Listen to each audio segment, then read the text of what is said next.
a journey of trust and resilience. As Sunny shied away from Duncan, Liberty turned around and lifted her son into her arms, trying to reassure him. She addressed Sunny, saying, "Sunny, this is Mr. Lewis. You've met him before." However, Sunny remained quiet and refused to greet Duncan, despite his usual politeness. Mrs. Lewis, Duncan's mother, complimented Sunny's looks, acknowledging that he was a beautiful child. Mrs. Stone's elder niece, Liberty, was a bit more robust, but her son, Sunny, possessed a striking handsomeness.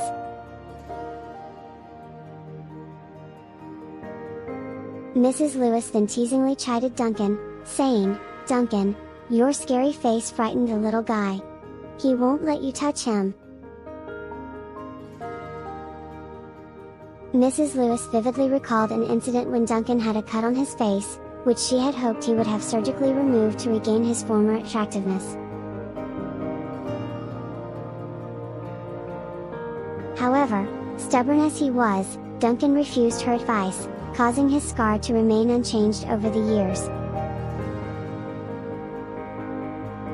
Now at the age of almost 36, he found himself single and unmarried, much to his mother's concern. Mrs. Lewis couldn't help but feel anxious about her son's prospects in finding a partner. Other men his age were already fathers of 2 or 3 children, yet Duncan remained unattached. Her worry deepened as she rarely saw him interact with children, which made this encounter with Sunny all the more special.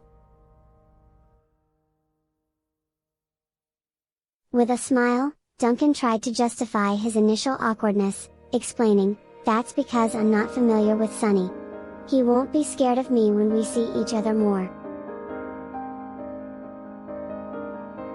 Mrs. Lewis raised an eyebrow, curious about his statement. "See each other more?" she inquired. Duncan elaborated, "Liberty rented one of my shops to turn it into a breakfast place. I pass by that area on my way to work, so Sunny will see me every day." "Ah, I see," Mrs. Lewis replied, trying to hide her concern about Duncan's potential involvement with Liberty. She politely excused herself to greet Clive and his wife, who were hosting the event. With the others preoccupied, Elisa took the opportunity to speak privately with Liberty. She expressed her unease about the way Mrs. Lewis was looking at her and advised Liberty not to take her judgments to heart. Elisa assured Liberty that with her mother around, no one would dare to cause any trouble for her. Elisa had noticed Mrs. Lewis's disapproval towards her cousin since she found out that Liberty had rented one of Duncan's shops. Mrs. Lewis seemed to be on guard, assuming that Liberty might be interested in Duncan. Elisa couldn't help but share this observation with Liberty, even though she felt a bit angered by her mother's assumptions. Liberty, however, took the situation lightheartedly and explained that she was used to such judgmental looks. She recounted how even the people at Lewis & Co., where she used to work, believed she had ulterior motives concerning Duncan. But she was unfazed by the gossip and had no intentions of getting involved with him or anyone else. Liberty had been through a failed marriage and had learned valuable lessons from it. She was in no rush to jump back into a relationship, especially not with someone from a privileged background like Duncan. The failed marriage had given Liberty a fresh perspective on life. She was determined to build her own success and rely on her abilities to create a better life for herself. the high society was not her place, and she had no desire to force herself into a circle where she didn't belong. Elisa couldn't help but admire her cousin's resilience and determination.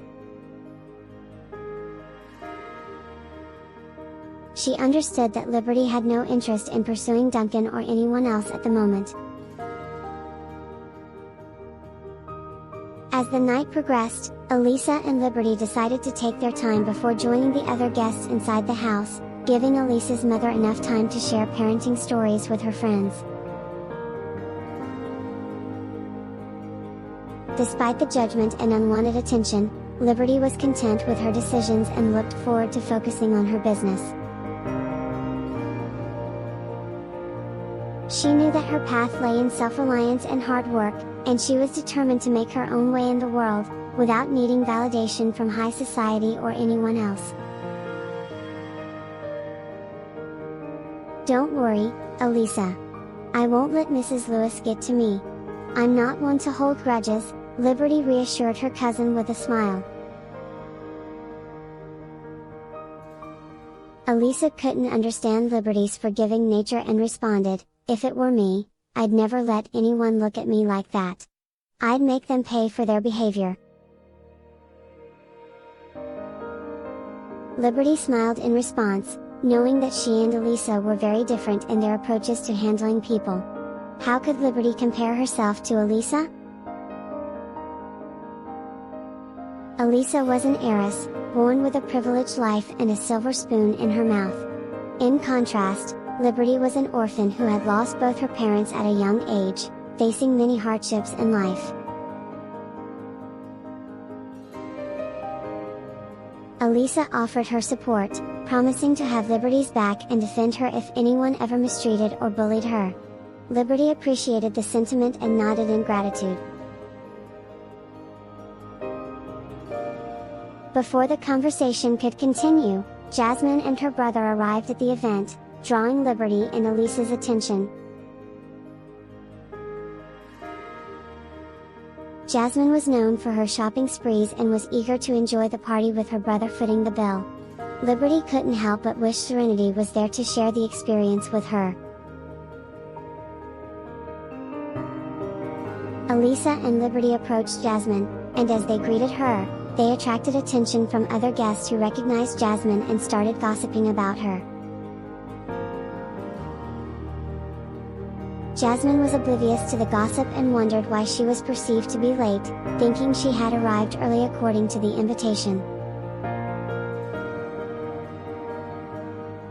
She then complimented Liberty's outfit, drawing attention to her curves. Liberty shrugged off the comment, showing that she didn't mind being called fat. As the conversation continued, Jasmine mentioned that Mr. Charles had foretold a challenging path for Liberty and Serenity before they could enjoy an easier life. Liberty took the comment in stride, not letting it affect her. The trio then proceeded into the main house, where they encountered Drake, who had met them before and didn't want to interrupt their conversation. He silently hoped that Mr. Buchan would arrive soon to provide some company. At that moment, Liberty's phone rang, and she checked the caller ID, revealing an unfamiliar landline number. Elisa inquired if it was someone from Liberty's ex-husband's family, showing concern for her cousin's well-being. Liberty hesitated before answering the call.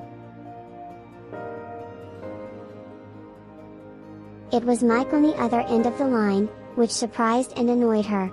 He brought up the $1 million Liberty had received in the divorce, causing her voice to turn flat with disinterest. Mike awkwardly laughed and continued, seemingly trying to reach out to Liberty for some reason. Upon receiving the call from Mike, Liberty's internal alarm bells started ringing. She couldn't believe he had the audacity to ask her for money after everything he had put her and her sister through. Mike claimed that he had heard about the $1 million Liberty received in the divorce from her mother-in-law.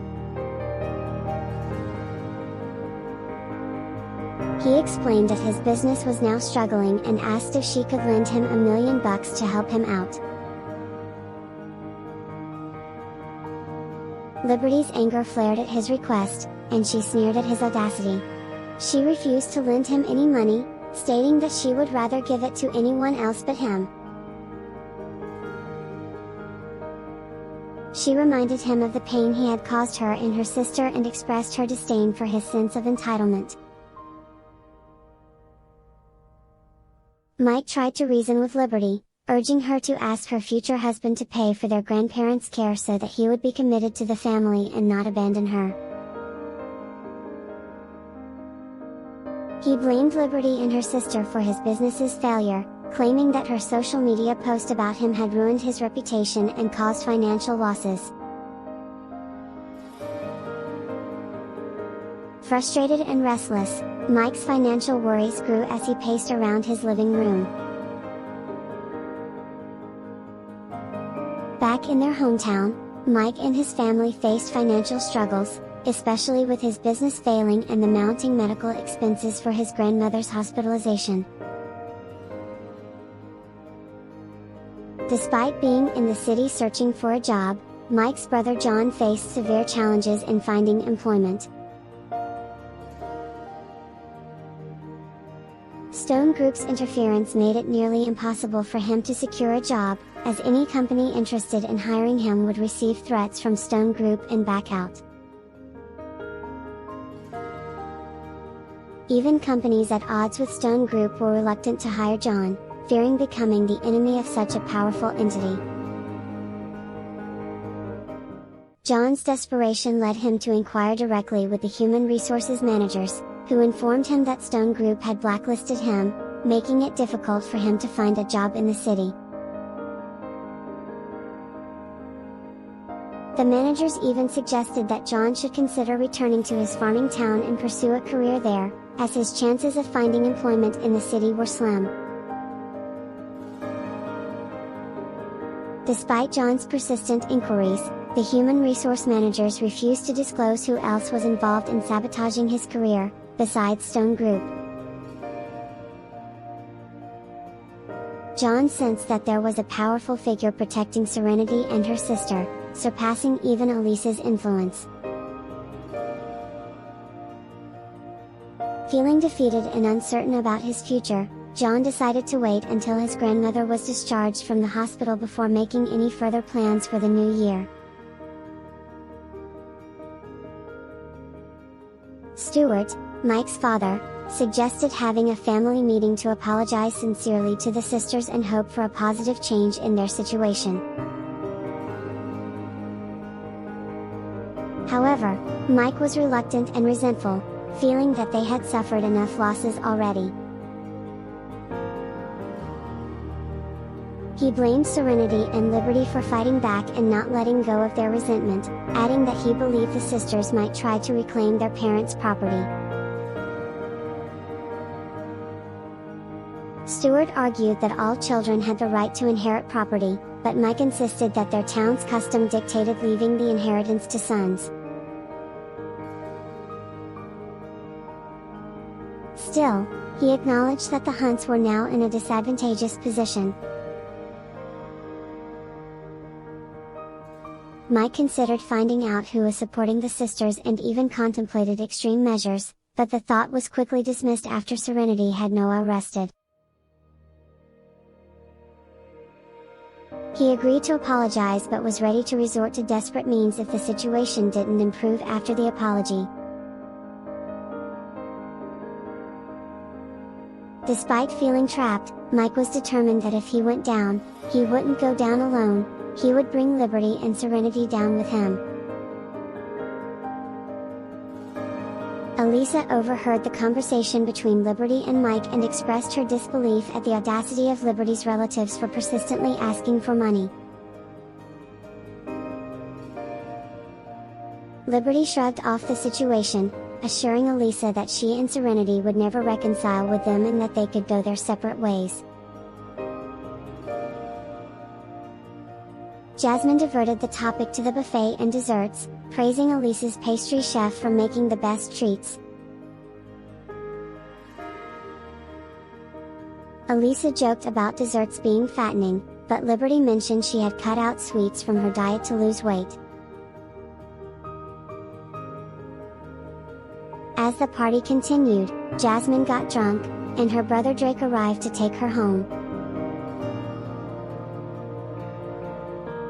They encountered Josh, who had planned to draw attention to himself by arriving late, but his plan failed when Jasmine was already leaving. The party was a grand event and lasted until midnight. The next day, despite Mrs. Stone's insistence for her to stay, Liberty was determined to return to her own home with her son.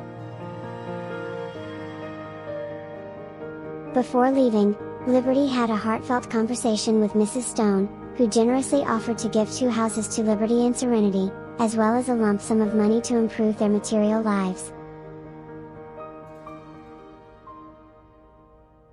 However, after discussing with her sister, Liberty declined the offers, preferring to stand on her own feet and create her own wealth.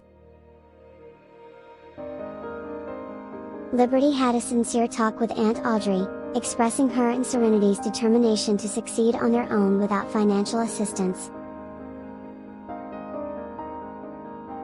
She asked Aunt Audrey not to publicly acknowledge their relationship to protect them from potential exploitation by others.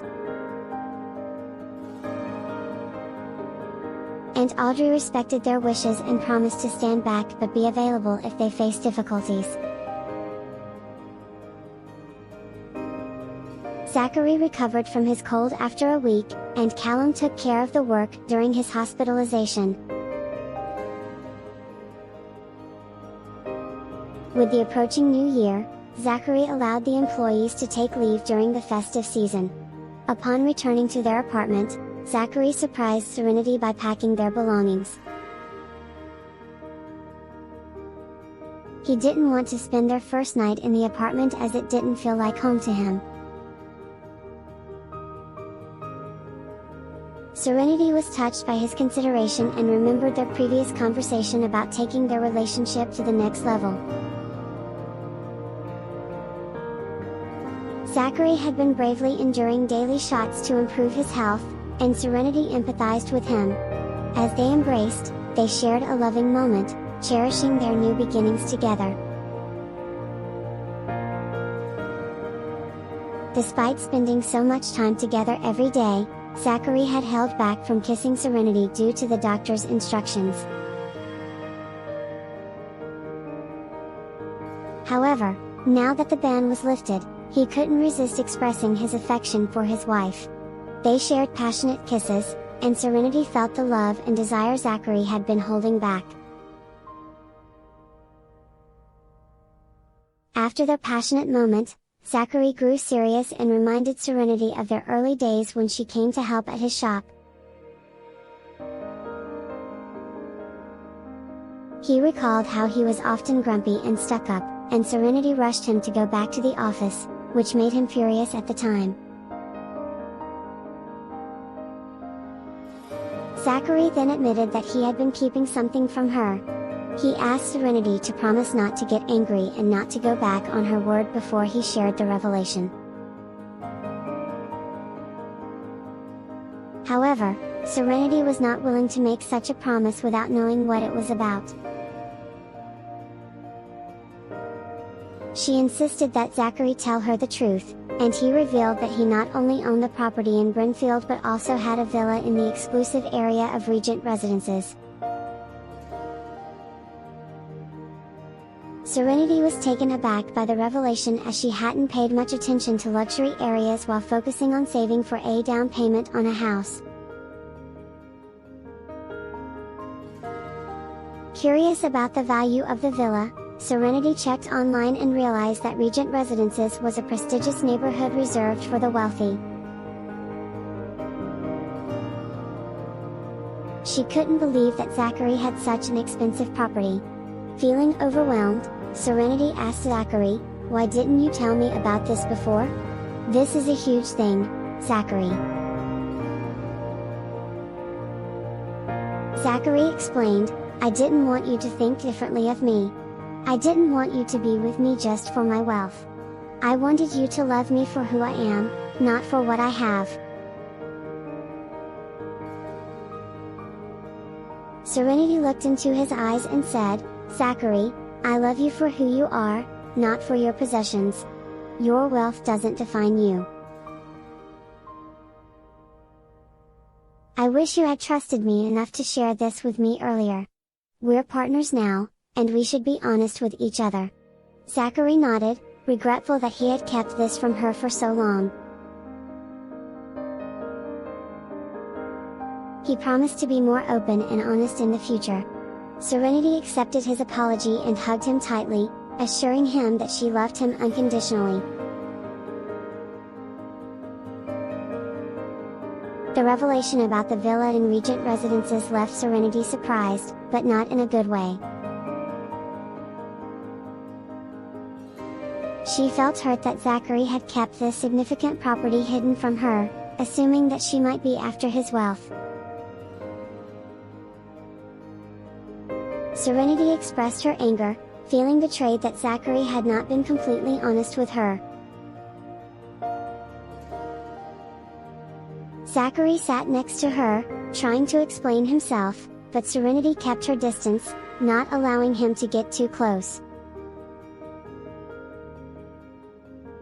She vented her frustration, bringing up the recent incident when Zachary was upset with her for not treating him like family but was now guilty of the same double standard.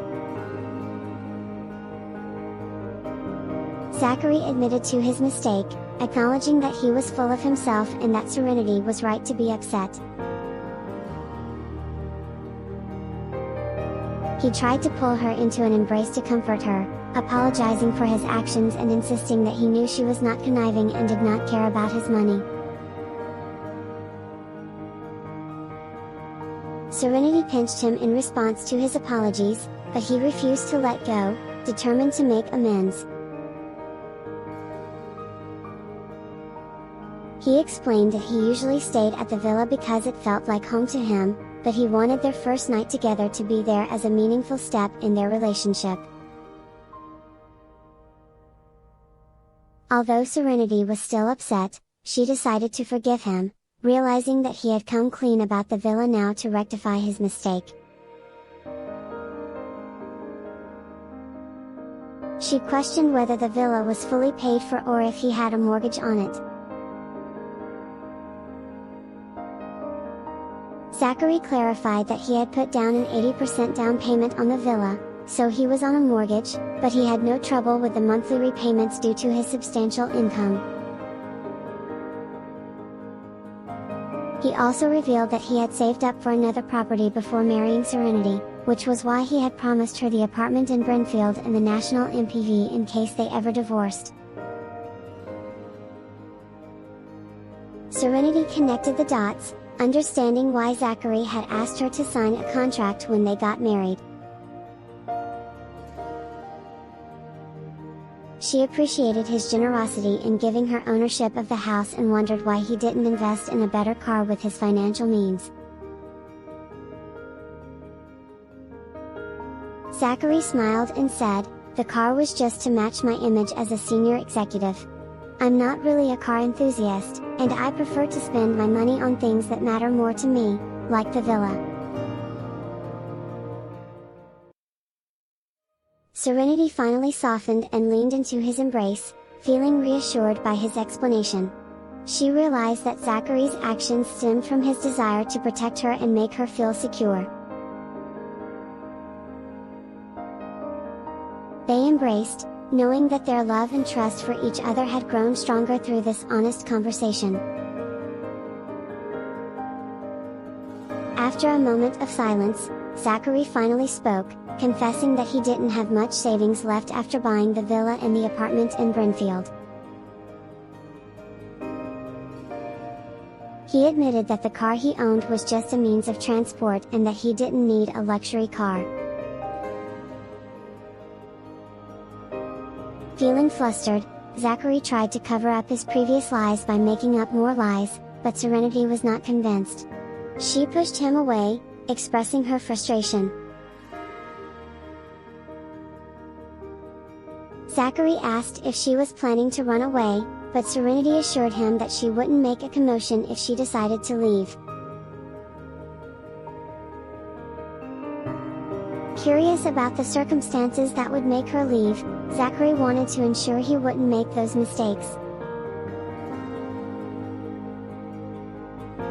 Serenity pointed out that she couldn't stand cheating, domestic violence, and endless lies. Zachary quickly promised that he wouldn't cheat or raise his hand at her. Serenity ran her fingers across his face and hoped he would keep his word, though she knew only time would tell. Unbeknownst to her, Zachary was conflicted about his deception. He had lied to her more than once, and now he feared that she might leave him before he could come clean. Changing the topic, Serenity reminded Zachary that they needed to fly back home. Zachary playfully teased her, saying he felt she was more eager to leave than he was. She explained that she missed her family and friends and was eager to return home. Serenity then showed him the money she received from Mr. Tank for taking care of Zachary. He assured her that he would receive his wages before the holidays and that they wouldn't dock his pay for taking sick leave. Serenity playfully joked about staying longer in the hospital to get more money for taking care of him, but quickly assured him that she wished for his good health and well-being. Zachary affectionately dabbed her nose before releasing his embrace. As Zachary packed his bags, Serenity continued counting the money she received from Mr. Tank. York Corporation was undeniably a top company in Wiltspoon, and Serenity was impressed by their generosity. She had earned a substantial amount for her few days of caring for Zachary. After counting the cash, Serenity put it into her reliable canvas purse, which may have been inexpensive but was highly practical and could hold a considerable amount of money. As Zachary finished packing, Serenity reflected on their upcoming trip back home. Zachary informed Serenity that Mr. Tank had arranged a private plane for them, and they soon headed towards it.